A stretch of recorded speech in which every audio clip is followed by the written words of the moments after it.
you first walk out and you see just how much snow we have live here on the ground. Live on Old Saybrook, Man Rouse, NBC Connecticut News. And until the show today, but tomorrow as well. Nothing. Day after.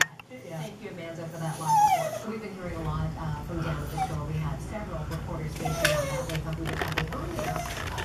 Darby, you can't get out there, honey. It's too deep. It's way too deep. Steve's trying to get here. I think he just fell. You all right? It looks like a ghost town at this hour. What we're seeing out here are lots of cars and plow trucks like this one here behind me. There are simply stuck out here in the snow. This particular plow truck has been out here for at least 5 hours now, and it isn't going anywhere. What we're also seeing are some people walking around this Unbelievable.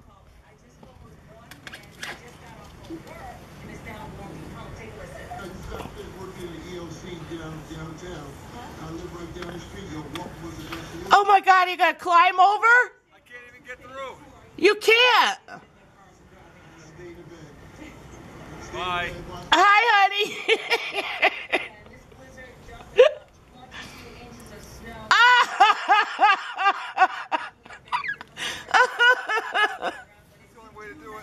Good way to do it.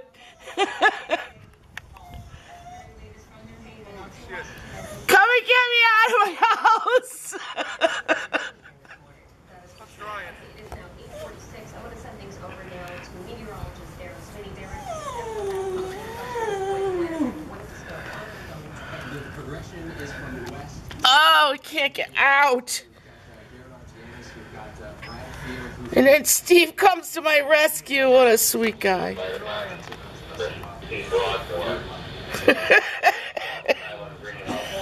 Unbelievable.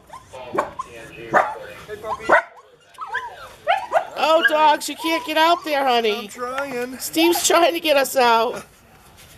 Oh, my God. Come on, boys. Oh. Go inside. Go inside. Come on, boys. Go inside. Let me clean you out. It's